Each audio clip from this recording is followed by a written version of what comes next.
Hello, we will, it's driving me crazy. So we will go ahead and get started. And we have a special guest tonight, and then Arnold will be in just a little bit. He's got some stuff he wants to talk about. So we will go ahead and get started on our workshop for tonight. So thank you guys all for coming. I know it's a really, really busy time, so being able to take a moment and come here, that must be why the cushions are on the doors. Does it not shut tight? Is it going to do that the whole that's what it is? Somebody was telling me what that worked for. Yeah.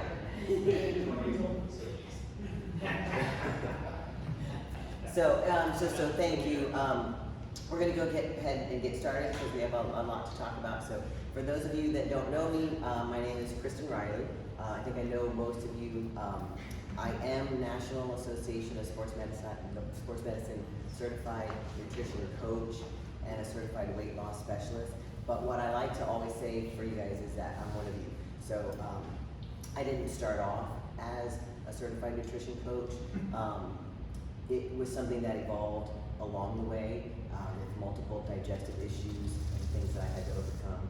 And it was something that I wanted to do to be able to help solve some of my issues, but also help other people. So I always like, and when I put this up, my favorite thing about this picture, of course, is the competition picture. 2 weeks after that competition, I turned 50, so that was a huge win for me. The big win with that was what I had to accomplish with not only digestive issues. I was diagnosed with microscopic colitis. I have gastroesophageal reflux. Can't take one medication because of the other issue. During all this time was life, buying a house, selling a house, kids starting college, kids graduating from college, in-laws passing away, getting sick, parents, aging parents. So it's the great thing about this workshop is we want you to know we're in the spot where we want to help, and so just trying to offer tips along the way and things to help you out. That's why we're here, and the coaches are here, and they're committed really to your success and whatever we can do to help you. So with that, we will do a quick touch base. I always like to look back. For those of you who have been to many of the other workshops, they are also, for those of you who haven't, they are on, I think he's got them, Carlo, on the YouTube channel. We have the PowerPoints if you'd like us to shoot you the PowerPoint. And then we're also here anytime. So text, call me, Arnold, Carlo, any of the coaches, anytime you have questions. So we've gone through a lot already this year. The very first workshop we talked about what I specifically thought and felt was the 3 most important ways to start in your kind of your health and wellness goals. And that very first thing to me, the most important thing to me, is tracking your food. You can't know what you're doing and how to change it if you haven't specifically tracked it. With that is also tracking measurements. So that would mean stepping on the InBody, which we have here. Stepping on a scale, if you just have a scale number, taking your measurements, caliper test, something that gives you a specific number that you can measure from so that you know whether you're progressing or not. We, especially women, are emotionally based creatures. We sometimes feel like we're doing a good job, and sometimes we feel like we're not doing a good job. So knowing a specific number is really, really beneficial. And then the third tip that was the very first start was planning and preparing your meals in advance. It's critical. It's critical for success. Absolutely critical. Our workshop after that, we talked about intermittent fasting and condensing your eating window, and I know that has been very successful for some people, and some people have been able to experiment with it and find ways to make it really work for them, and they didn't expect it to be a benefit. We also talked about one of our workshops. We had a really big workshop on protein. We tried to cover as much as we could with it, but the importance of protein, especially for women, as we get older, it's difficult because past the age of 30, we're losing lean muscle much, much faster than we're gaining it. So not only working to get your protein in, but specific types of protein that are going to help you build muscle. And so we talked about that. And then last month, we just touched kind of the tip of supplements. Arnold and I both talked about what we saw as some of the most important, supplements to start with. And as you all know, you see out there on commercials and Amazon and everything, there's thousands of options to choose from. So that's a little bit about what we've covered. So for those of you who have been here, we've gone through a lot. And here we are at the end of May. Summer's getting ready to get started. And we've all done a lot of work in these past few months. So sometimes we don't acknowledge what we've done and what we've accomplished. So what I always like to start to do is I'd like you to think about two things. So one is, I want you to think about where you're making progress. And number two is, where are you frustrated or stuck? And this is in your health and wellness goals. So two things: where are you making progress? So where have you been successful? We've, like I said, been working our butts off since January. For those of you who made New Year's resolutions, so where are you making progress? And then the second is, where do you feel like you're stuck? So what we get to do is, I'd like for you all to stand up, and I'd like for you to find someone who you didn't come with and share those two things. We'll give a few minutes for share on each side, and then we'll swap, and then we'll come back together. So everybody go.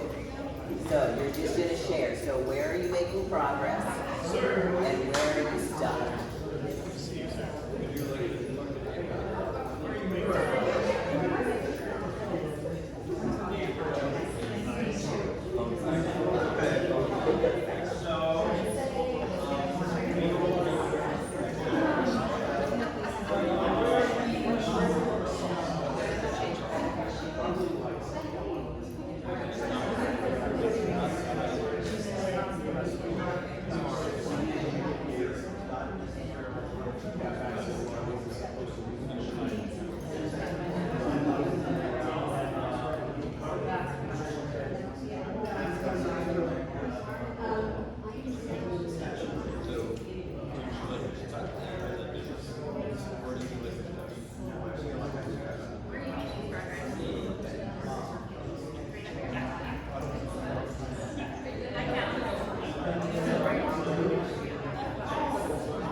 Okay, if you haven't already, go ahead and switch. If you haven't already, go ahead and switch. You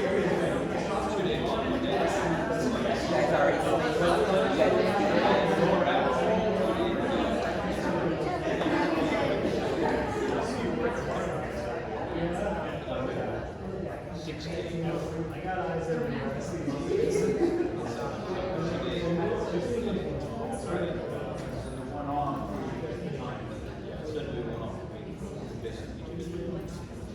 All right, take another 30 seconds.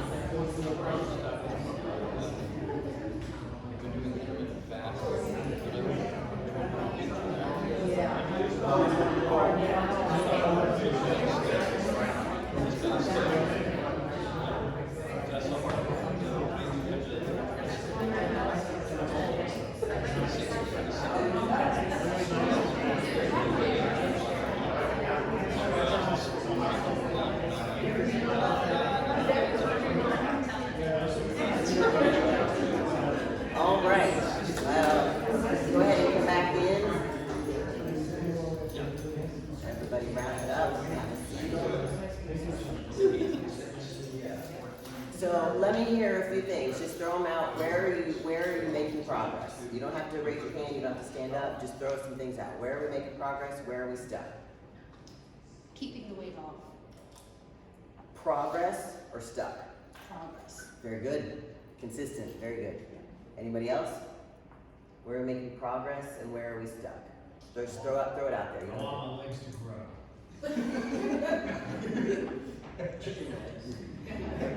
I think he just said you got chicken legs. Progress in strength training. Yeah. I'm sorry? Progress in strength training. That's right. I see you in here. So yes, very good. Yeah. So that's great. So sometimes we don't stop to acknowledge the process. I mean, the progress that we've made, and it's quick sometimes for us to discount it because we see a big goal at the end, and it's going to take a lot to get there, and we don't take a moment to say, hey, good job, we've worked really hard for that.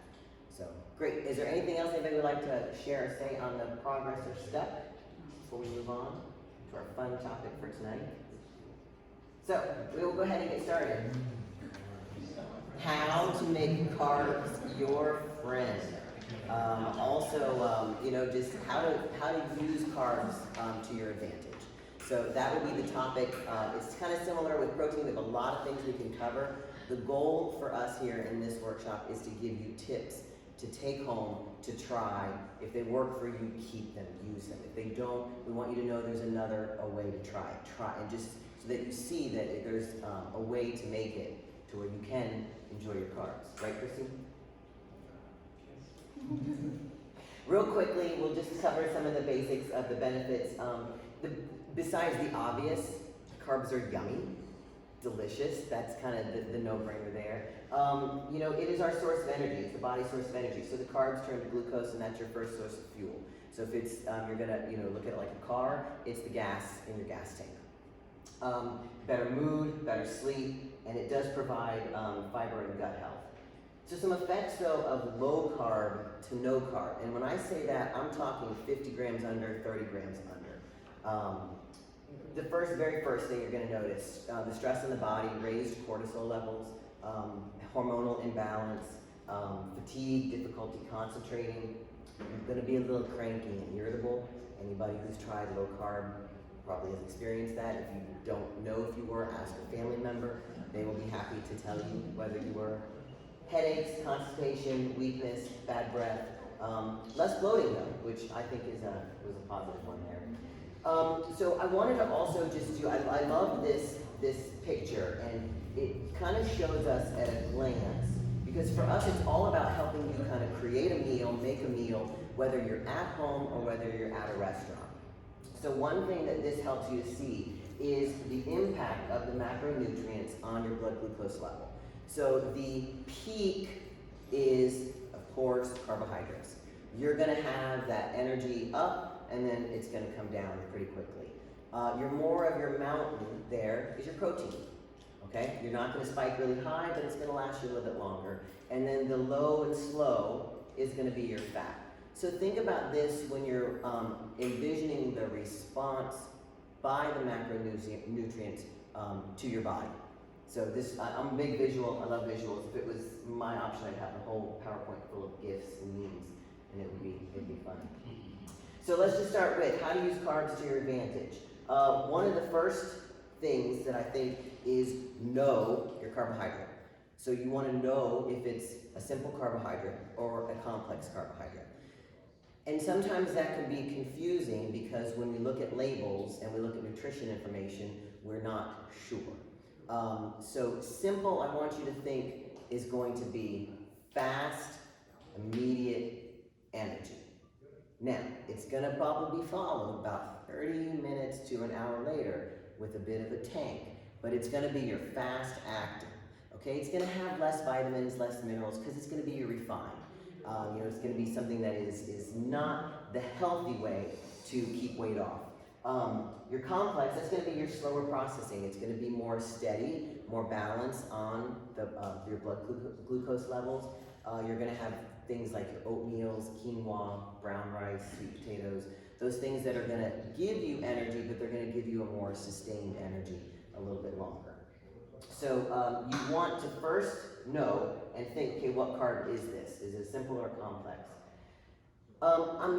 This is actually a really, really big thing for me, and I think it's actually critical for how you can incorporate carbs into your daily life, use them, enjoy them, and keep them for long term.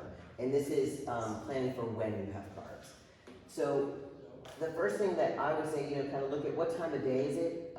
Is it first thing in the morning? Is it evening? Are you getting ready to work out? Are you getting ready, did you just finish working out? What is the next meal going to be? Arnold, and we'll let him share about Arnold's pre-workout. He's a fan of pre-workout, the apple or the orange. because it gives you a little bit of that simple carb, but it's got enough of that fiber in there that's gonna also help slow it, but it's gonna be an immediate for you. So for a lot of the people that are like 6, 7 a.m. workout people, it's kind of difficult to get a whole meal in prior to working out. So I know he's a big fan of that.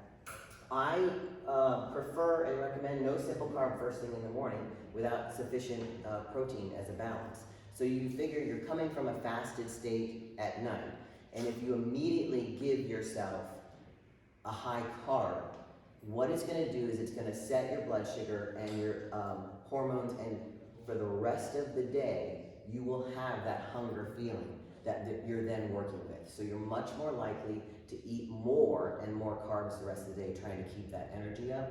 Whereas if you have something that's more protein focused, complex carb like your oatmeal, in addition, your egg white, you've got a great balance, then you start the morning a lot more balanced, and you're much more likely to have a balance in your day, rather than having a drop of a blood sugar come 9, 10 o'clock in the morning and then trying to build it back up the entire rest of the day.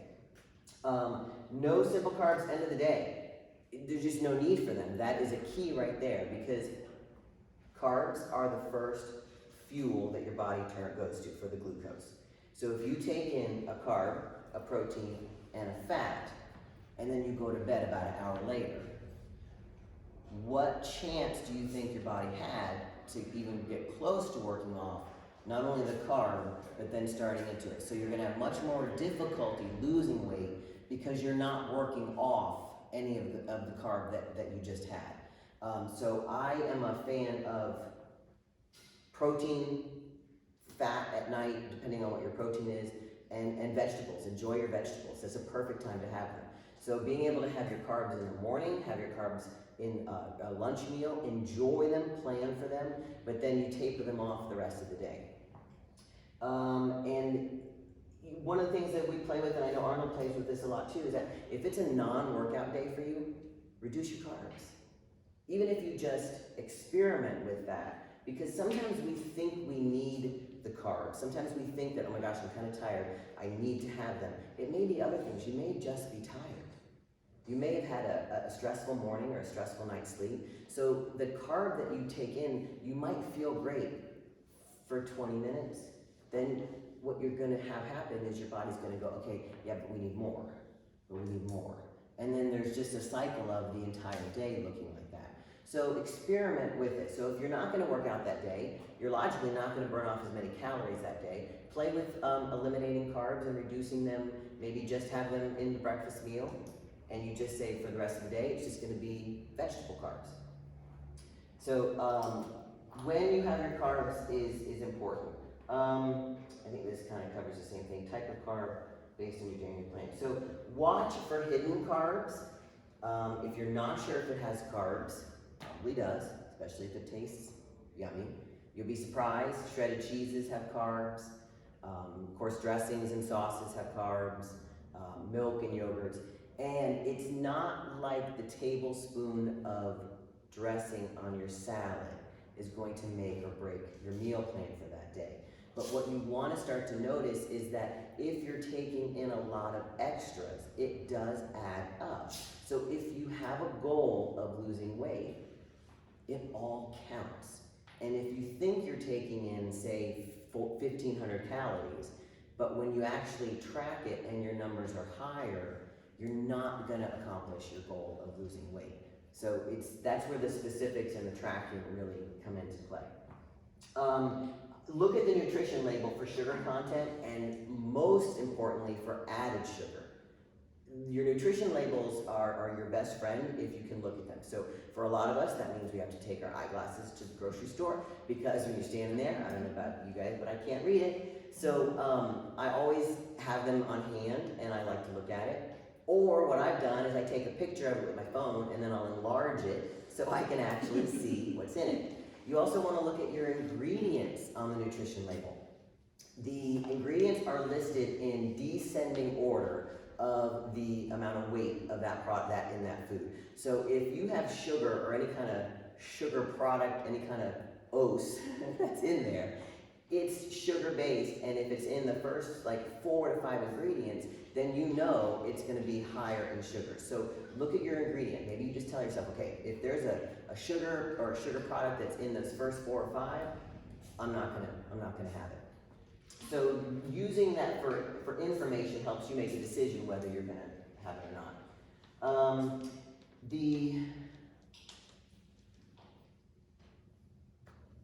So this right here, okay. For some of you, so when we talk about balancing protein and fat, it's about the slower digestion and absorption into the body. So when you just have the carbohydrate, okay, it's gonna be absorbed much faster, your blood sugar is gonna go up. The balance with the protein and the carbs is what allows you to go longer. So if you are someone who maybe is having a 2:30, 3 o'clock in the afternoon craving, you're tired, you're starting to get a little sluggish, there's 2 things that you want to notice. One is you probably want to go to a carb, because you probably want to have something, that afternoon snackiness to help make you feel better. It also may mean that you didn't have enough in your lunch.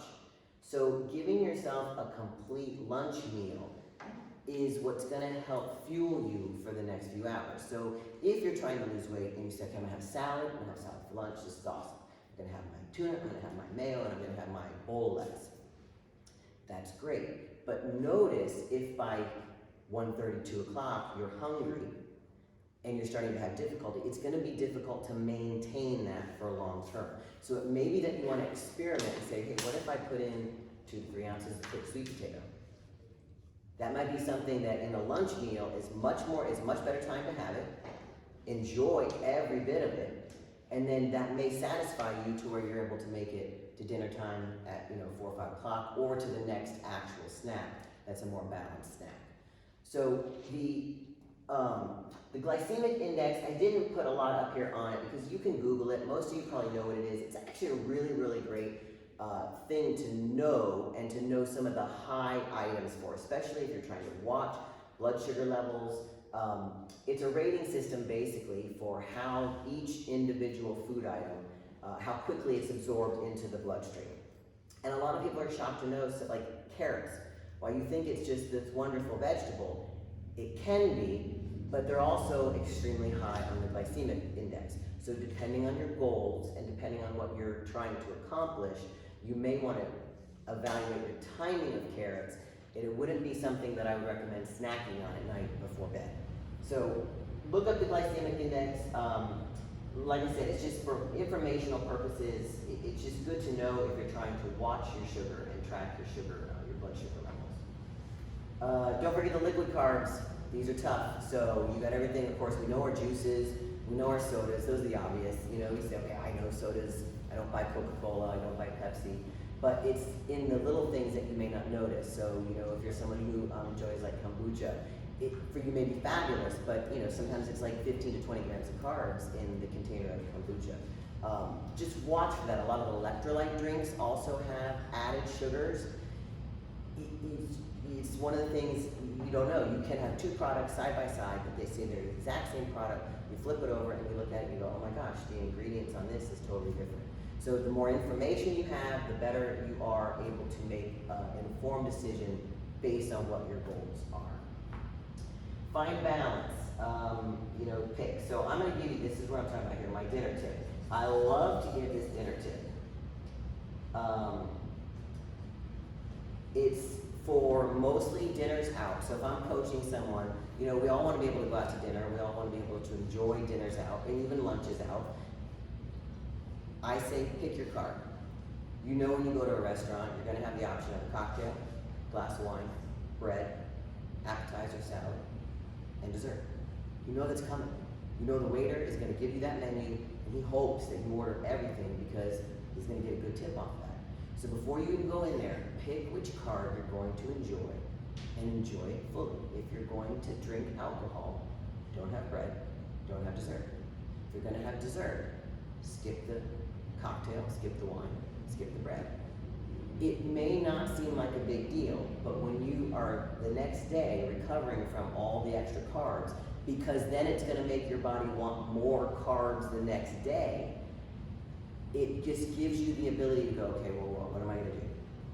I really wanna enjoy dessert. Well, you know what? Then don't have the cocktail, don't have the wine, don't have the bread, and eat the entire piece of Bananas Foster's and enjoy every bite of it. So it's about using it, planning for it, enjoying it, because that's the only way that you're gonna be able to sustain it for the rest of your life. And that's why we're all here. The coaches are here, they want you to succeed, they want you to accomplish your goal. So finding a way that you can incorporate foods to make it long-term health is where you're gonna win, and they win, and the coaches win. Let's see, because I think, where are we doing? Okay, good. So, I like to give the take-home strategies. You guys will probably laugh at this because I think part of this has been a take-home strategy every time. Make a plan. Plan it out. The word that has circulated for 5 months in here, it's probably 2 words, track and plan. Track and plan. Note the timing and your workout plan for your carbs. So if you're an afternoon workout person, you're gonna have, I would recommend, a whole different intake of your carb timing than if you're someone who works out first thing in the morning. So, don't hesitate, reach out, talk to the coaches, but you're gonna be, if you're a nighttime person, you're gonna wanna really focus on what that lunch carb and that snack carb is. I have people that I'm coaching, their snack that may be like 2:30 in the afternoon, which sometimes is slipped in at a break at work, or slipped in when they're on the road traveling to the next job site, is added a sweet potato. Sounds crazy, but they've got it prepared in advance. That way when they show up for their 5 o'clock workout, they have some energy. Because if not, they're dragging through their 5 o'clock workout, and then they're gonna go home, and then they're gonna be really, really hungry, and much more likely to eat what's not on the meal plan. So if you got somebody that's early morning, depending on how early, you time out the carbs. So there's someone who would be able to follow it with a nice, probably more carb-heavy after workout meal, because they've worked out early, add your carb into their lunch, and then they can easily taper off to less to no carbs in the evening. And when I say no carb in the evening, I still include vegetables for the evening. I'm saying no starch carb, obviously no simple carb. And what I like to show you here is when I say vegetable carbs, see how pretty green everything is there? Those are low carb vegetables. These are vegetables. I tried to find a good picture. They're technically vegetables, but they are not going to be lower carbs. So you're going to have like a sweet potato, you're going to have like a pumpkin, your squashes. Those are the ones you want to just shy away from at night if you're trying to lose weight. But given that, depends on your goal. I would guarantee that Angelica, running marathons, she has a whole different specific carb plan. But if I'm somebody who's doing a 30-minute boot camp, I don't need to have those levels at all. And so just knowing what your goal is and how to prepare for that is good. Let's see, so let me just go back, because I actually did 2 things. So my plate strategy, I will, this is more, so, okay, we talked about the dinner and the going out. Pick your carb. So the plate strategy, this is the take home that I try to get everybody to work off of. So start with, when you're trying to figure out what the heck do I eat. So you're like, okay, Kristen, we've talked about so many things tonight, months ago, and this and that. Start with, what is the protein for your meal? It's the most important for all of us, no matter really what age. What is the protein? Identify your protein, and then from there you're gonna say, okay, well, is it a lean protein or is it a fatty protein? Because if it's a lean protein, then you're gonna wanna go, okay, what's the fat that I wanna add into it? So if you have chicken, okay, lean protein, what am I gonna add for fat? Avocado, I love avocado. Half an avocado, fantastic. Now you've got your good protein, now you've got your healthy fat. Then from there you go, okay, well, let's see, it's 7 o'clock at night. I'm not gonna go for a walk. I exercised this morning. I really don't need an extra carb. It's not been, I've hit my plan for earlier in the day. I'm gonna have some nice broccoli or asparagus or cauliflower or spinach. And I mean, you can have an entire big bowl of spinach, and I think it's probably what, 20 calories or something like that. So the point being with that is for you to go, okay, what is my protein? That is the most important, and to remember, that is the most important. You know, your beef, your fish, your chicken, turkey, that's where you want to start, and you want to make sure you focus on what the amount is, because we're trying all to maintain and gain lean muscle. At the end of the day, we want to try to maintain lean muscle, and we want to try to drop body fat. For most of us, that's the goal. So what is your protein? If it's a fatty protein like salmon, you're golden. A little bit of like maybe olive oil to cook your vegetables in for the evening, and you're good. So that's what I like to kind of coach people on when they're overwhelmed, not sure how to create the meal. Start with the protein and go from there. And I did have to get one little fun meme in. When you cut sugar and carbs from your diet, 8 the wall. That's what it feels like. You know, and that really, the goal for us is longevity, and that's the goal for every coach here in the room, and that's the goal here for Arnold with people is to have a plan where you're strong and healthy for the rest of your life. Will you drop weight faster by going no carb? You will. It will mostly be water weight in the beginning. You'll be very, very excited though, and you'll feel really successful. And then about 3 or 4 days later, when you're having difficulty sustaining that, then it comes back on. So our goal is to give you sustainable, give you a way of eating that you can do for the rest of your life, that you enjoy, feel good, you can go out to dinner, you can go out to lunch, but you're still on track for your goals. So that is all I have, and then Arnold, you have what you wanted to talk about, and I have have the slide there for I you. think you've covered everything by now, so I just briefly want to say that obviously every single person has a certain body type, right? So there are 3 different body types, and there are 2 different combinations of those as well. So basically altogether we're differentiating 5 different body types. So therefore the body is according to these body types able to absorb the nutrients very differently, okay? So if somebody has tend to have a little bit problem digesting carbs, they usually, unfortunately, they put on weight much easier. That's the bottom line, okay? So that's called a endomorph body type. When somebody is right between the ectomorph and endomorph, meaning that very muscular physique, you're gonna be able to burn a lot of calories. And there is the ectomorph, who can basically eat out an entire restaurant, is not gonna gain a pound. Okay, so I'm sure you've seen these people, and obviously, as I mentioned, there are a combination of these people. So what we need to understand is whenever we create a meal plan for every single one of you, or whoever decides that want to work with us, we need to understand first what type of somatotypes are we working with, and once we're starting to work with you, sometimes it changes along the way. Then we're going to start to learn about your body a little bit further more, and understand exactly how is your digestive system, how is your enzymes are working, how is your hormone level, and when we have to time the carbohydrates as well. Because not everybody able to digest the carbohydrates at certain times. So most of the people, especially as we're aging, because of the hormone release, or because of the lesser hormone replacement in the body, so your body is not able to produce the same amount of hormones as you're aging, and also because of usually most of us creating a form of insulin resistance, so your body is not able to produce enough insulin to lower your carbohydrate intake due to the fact that your blood sugar rises. Because of that, we need to make sure we're timing the carbohydrates properly. What I suggest for most people is have some carbohydrates before the workouts and after the workouts. You cannot mess yourself up that way, okay? But if you're eating carbohydrates in the evening, you need to make sure that obviously it could help you with the sleeping pattern, because once the blood sugar drops, you're gonna have a much better sleep, no questions about it. That's why most of us are really getting tired after when we had a really great dinner. But what you need to focus on is you need to understand what type of somatotypes you are in.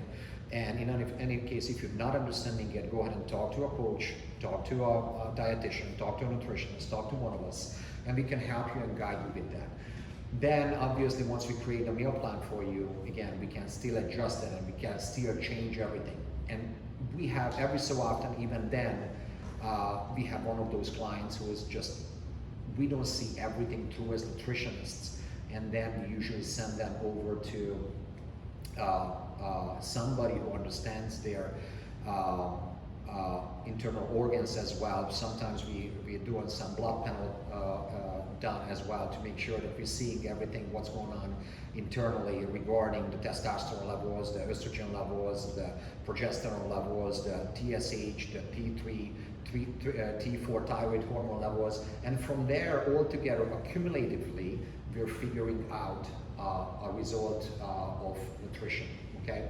But it is a very, very complex subject. But when it comes to carbohydrates, start with lesser carbohydrates and then gradually you can always add it, okay? So I would always recommend to start with the basic, the minimum effective dosage of carbohydrates, which again should be consumed before and after your workouts, and definitely not on an empty stomach. You should be working out because this way it's going to provide you some energy. And I would consume the least amount of carbohydrates as the day goes along, okay? So that's my suggestion, that's my 2 cents of this workshop, but this is what I found very successful for most clients. Okay? Yes, sir. Great. All right, well, thank you. So now we have our special guest, very excited. So Beth McDonough, thank you, Beth, with the Advanced Dermatology. So Beth has been doing this for 16 years. She's going to talk to us about skin cancer and dermatology myths. I don't think there's any Floridian that would want to hear about skin cancer and dermatology. So, okay, great. So yeah, let me go ahead and get you switched over here. Thank you so much. That's work. Yay! Okay, Wow, that was pretty impressive. job. I would agree. Thank you, Kristen, and thank you, Arnold. Thank you for this opportunity. Like Kristen said, my name is Beth. I'm a PA at Advanced Dermatology, and I've been at that practice for almost 2 years. Previously, I lived in Naples, and I worked there for about 15 years. So, let's get started. So tonight, obviously an introduction. I want to talk about some skin cancer. May is Melanoma Awareness Month, so our company likes to do these kind of things to promote skin cancer awareness. And we'll talk about some skin cancer myths and then what we provide at our office. I'm from Ormond Beach. I was born and raised here, and then when I moved to college, did my training all over the state of Florida, and like I said, lived in Naples for about 15 years, and almost 2 years ago moved back home. I studied at the University of Florida, and my experience and working at Advanced Dermatology now. Okay, so let's dive right in. Skin cancer. There are 3 types of skin cancer, 3 and only 3. Lots of different dermatologic conditions when it comes to skin cancer. There's basal cell carcinoma, squamous cell carcinoma, and melanoma. So I'm going to show you some really gross pictures. If you're queasy, close your eyes. Basal cell carcinoma. So there's an example. Pretty classic basal cell carcinoma. We call that a pearly texture. It's usually pink. It's got blood vessels in it. Basal cell is considered the holiday skin cancer. So this usually arises from sunburns as a kid. So say you live up north and you come down to Daytona Beach every spring break and you get burnt, and then you go back home and then you wipe the rest of it over. Do that a few times, and then later on in life a basal cell may develop, and that's what that's from.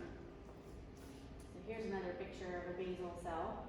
So the pigment in dark-skinned individuals isn't as obvious, but you can appreciate kind of this pearly nature to it, how the light shines off.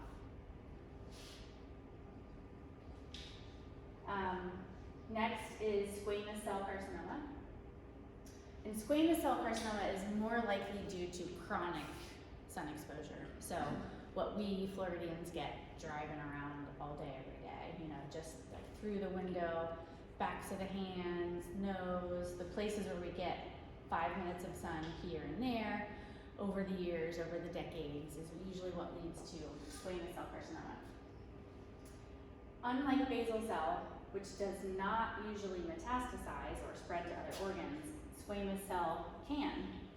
Actually, squamous cell is more life-threatening in the elderly population than melanoma because of its ability to spread. Alright, so I think I have another picture.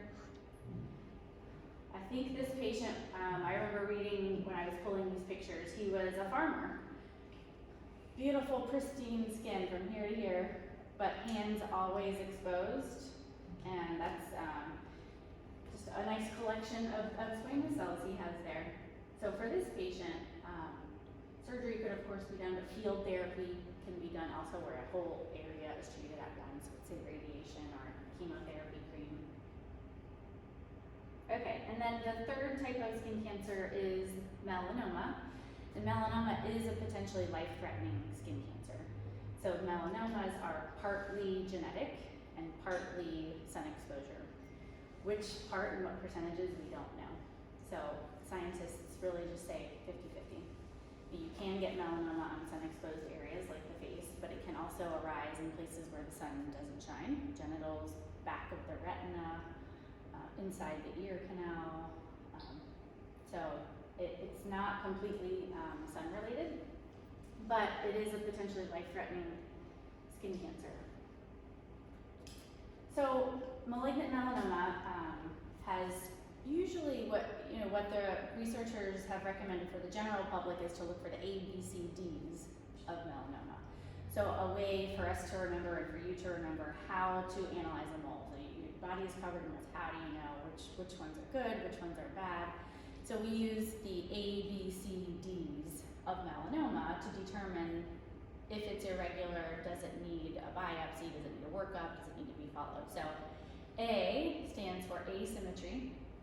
So when you look at this lesion, you cut it down the hat in the middle, the left side does not look like the right side. It's not symmetrical. B stands for border. So we like to see moles that are circular in their border, a nice smooth edge all the way around. When moles have a jagged edge like that, that's usually not a good sign. Color. C stands for color. So either just dark in color or multicolored. We like to see moles that are all one color, light tan, light brown, and usually all your moles are about the same color. If you're a darker skinned individual, Fitzpatrick 3, 4, 5, you might have a lot of dark brown moles. Lighter skinned usually have lighter moles, but the way they look as a whole is important, and if one stands out and is darker than the rest, for instance, a dark mole on me would be more concerning than say on Kristen's skin type. That might be what her normal mole looks like, but on me it would raise a red flag. Okay, ABCD diameter stands for how wide or big the mole is, and about the size of a pencil eraser is our cutoff. So anything that's less than 6 millimeters is one sign that it's okay. If it's larger than that, we need to start thinking what's next, what do we need to do? Okay, since my training though, 100 years ago, they've come up with, I think, E and F, so A, B, C, D. So E is evolving, which means how has your mole changed? If you've had the same black mole your entire life and it's not changing, it's not bleeding, that's a good sign. However, if your mole was the size of a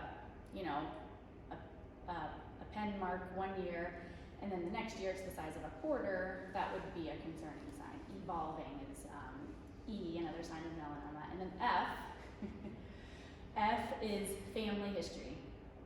So if you have a family history of melanoma, and family history is really, when it comes to melanoma, it's only pertinent for first degree relatives. So your great aunt having melanoma doesn't necessarily put you at risk. So that would be mother, father, sister, brother, child. A first degree blood relative would put you more at risk for melanoma. And I have heard a G added on. Maybe we could just go through the whole alphabet here. A, B, C, D, E, F, G, gut feeling. So either me as a practitioner, having looked at millions of moles, sometimes you just look at one and you have a feeling. You say, I don't like how that looks. I don't know if it has any of the characteristics. Or, more likely and more importantly, patient comes in and says, I have a gut feeling this mole is odd, and to me, it's not irregular, it has a perfectly fine border, there's no characteristics of a problem, yet they were spot on. So I fully support patients know their body, so G. And if you have any ideas for H-I-J-K, you could just keep going on. So melanoma, to an extent, can be preventable with sunblock and good, sun protection, but also early detection. So some melanomas we may not be able to prevent with just sunblock and avoiding the sun. Living where we live, to a certain extent, it's impossible to do so. Even with good sunblock, we're still getting rays. But with early detection, even a true melanoma, if it's caught early, the survival rates are so much better. So Melanoma Awareness Month, May, there's lots of events. If you haven't had a skin screening, our company is offering them this month. I've seen a lot of little health fairs going on. The primary care doctor can usually do a screening for moles, and if anything is abnormal, catching it and treating it early could be life-saving. Sorry. It's very important. Okay, any questions on skin cancer? I know it's a heavy topic, gosh, but thanks for listening. So, some skin cancer myths. And this is where I have some giveaways, and Jenny's gonna start handing out something that everybody gets to take home. So, I need to get enough sun exposure so that I get enough vitamin D. I hear this almost daily. Anybody have any thoughts? If you came last month, you should have a thought. Oh, did We talked about vitamin D. Yeah. Does anyone think that? Do you think that you need vitamin D? For a free sunblock, you give me an answer. So, vitamin D is essential. We need vitamin D, and it does come from the sun. However, living where we live in Florida, let me rewind a little bit. The FDA and these national governing organizations put out, public alerts, which are intended to be appropriate for the entire population. However, something like vitamin D is very location specific, so it's hard to give a mass recommendation. But where we live here in Florida, the statistic is you need just your forearms, 15 minutes of sun to achieve your max vitamin D that you're going to get from the sun that day. 15 minutes. So that's literally driving in the car, 15 minutes to work, driving in the car home, 15 minutes from work. That's all the vitamin D that your body will be able to get from the sun.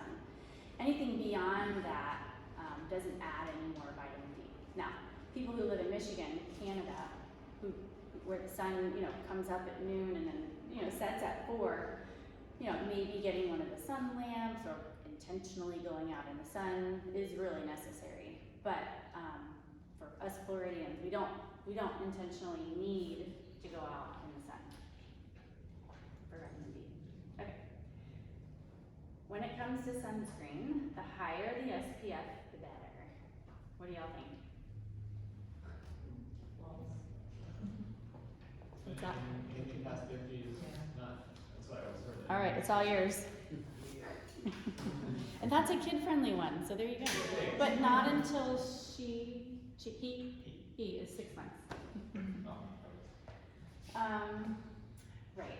Anything higher than 30 is minusculely better than 30. So SPF is only measuring UVB rays. And what's coming from the sun, there's a whole spectrum of radiation. It's UVA, UVB, and UVC. UVC is theoretically blocked by our ozone. UVA and B come to us on Earth, and SPF was only, it was created so long ago, and it only measures the UVB rays, which are contributing to sunburns. But UVA rays also cause skin cancer and premature aging. So the new regulation, or the new recommendation by the FDA, is a broad spectrum antibiotic or sunscreen So a broad spectrum sunscreen covers both A and B, so you're preventing both aging, cancer, and sunburns. So when you're looking at SPF, it does matter a little bit because you want at least a 30, but anything higher than 30 is minusculely better than 30. It's not like a percent, it's not like 30% versus 100%. What it means is you can stay out in the sun 30 times longer than you could without sunblock and get the same amount of radiation. So if you think about that, 30 times longer versus 100 times longer, the impact of the sun on the skin is pretty minuscule. It's something like SPF 30 can, if you translated it to a percentage, it's like 95%, and then SPF 100 is like 96%. So it is a little bit better, but minusculely better, right? So 30 or higher is what you should shoot for. Sunscreen causes cancer. Ah. No, it doesn't. No. Here, you're shaking your head. Take that. That's a really good cleanser. Oh, Yeah. So there was some press that came out about sunscreen causing cancer, and there is maybe some validity to it. There are two different types of sunscreens. We can categorize them into chemical sunscreens, which get absorbed through your skin, protect from the sun, and they float around in your bloodstream, and they're in and around everywhere. Then there's physical sunscreens, which sit right on the surface of the skin, like zinc and titanium. The old zincs, like when we were growing up, is the stick where it is literally either white or pink or black. They've since made what's called micronized zinc, so the particles are much smaller. It's a clear cream or white cream that just blends in. So the zinc and titanium sit right on the surface. They don't get absorbed. They don't have the potential to cause cancer. The ones that do get absorbed, octinoxate and yada yada yada. If you ever looked at a sunscreen bottle, there's lots of ingredients. All those chemical sunscreens, they actually do get absorbed through the body. But what we don't know is the amount that gets absorbed through your skin into your body. Some claim can contribute to cancer. It's not been proven. There's not been a good study that can prove that. So I think the safe bet, what we recommend is just stick with the physical sunblocks. Zinc and titanium is better anyway, eliminate the risk, but there's never been a good study that can prove otherwise. Okay. Blood pressure medication causes cancer. Anyone ever heard that? Good. It's not true. So there was a few years ago some press about blood pressure medication causing skin cancer. And what that is specific to is hydrochlorothiazide, which is one of the literally dozens of blood pressure medications. Hydrochlorothiazide makes your skin more sun sensitive. Doesn't cause sun skin cancer. Okay. Any questions? I know I just threw like a ton of information out right now. What sunscreen do you use? Ooh, yeah, good one. So I really like, okay, for the kids, I like Banana Boat Kids. It's in a yellow bottle, it has a pink stripe, and it's pure zinc and titanium. There's none of those chemicals in it. The brand I use is Elta MD, which is, it's good for sensitive skin. I have acne, rosacea prone skin, so it has minimal ingredients. It doesn't have a lot of added fragrances or things in them.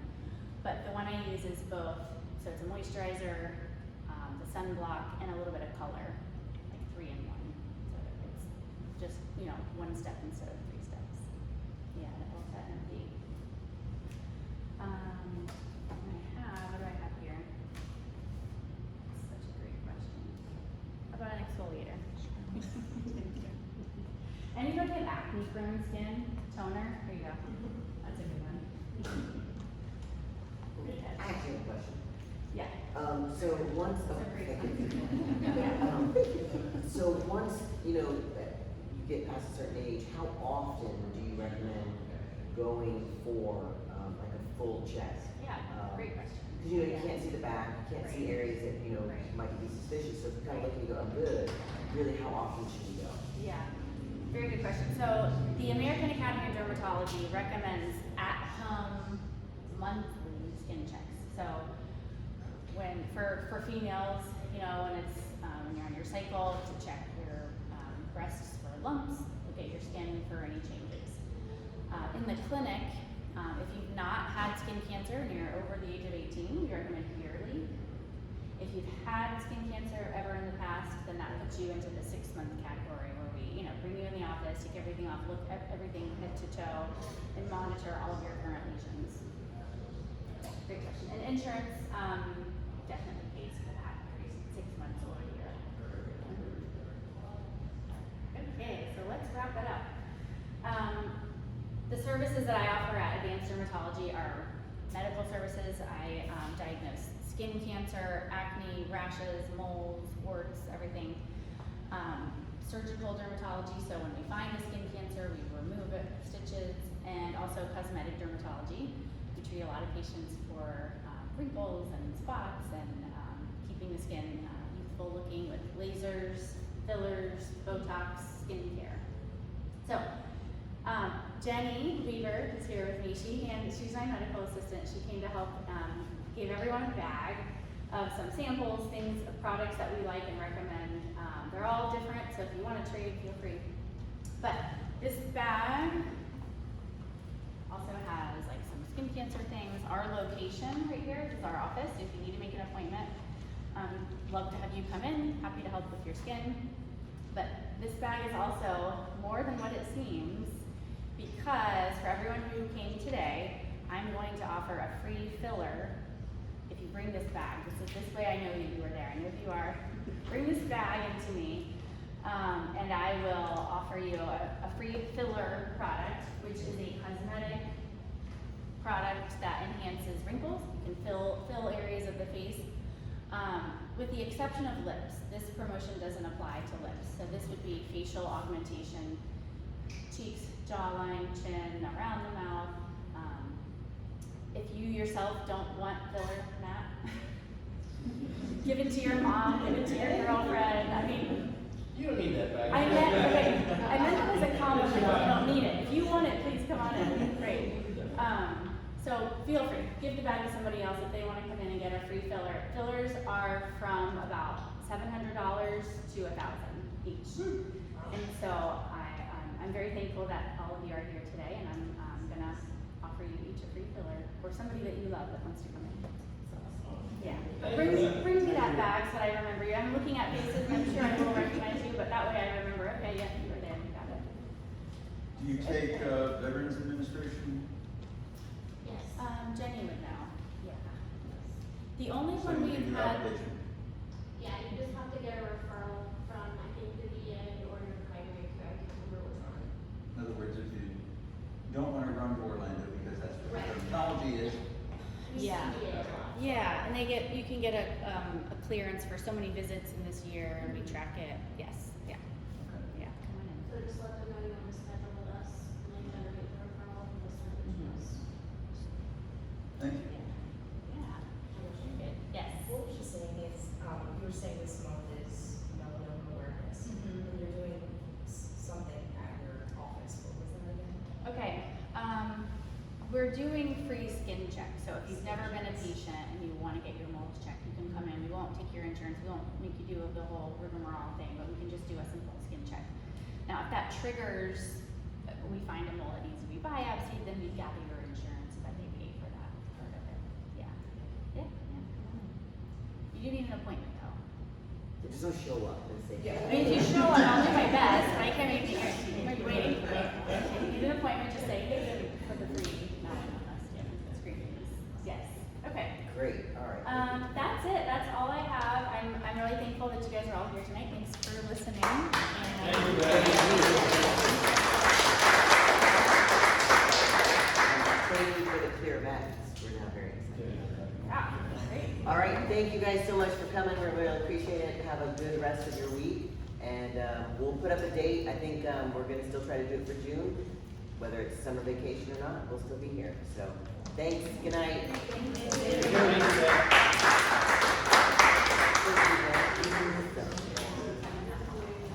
I don't have technology or stuff like that. Chill myself.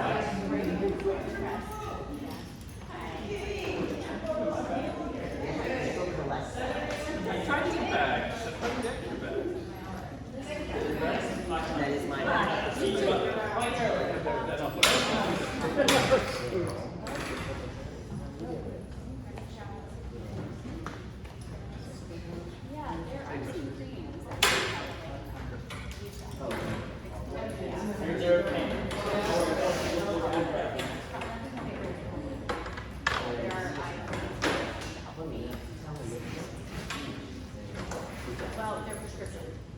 Over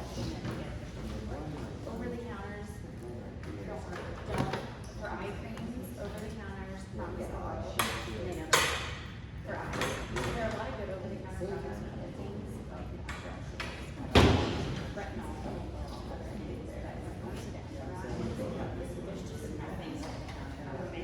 Good, and they charge a lot. And this was, so is that thing or something? Right.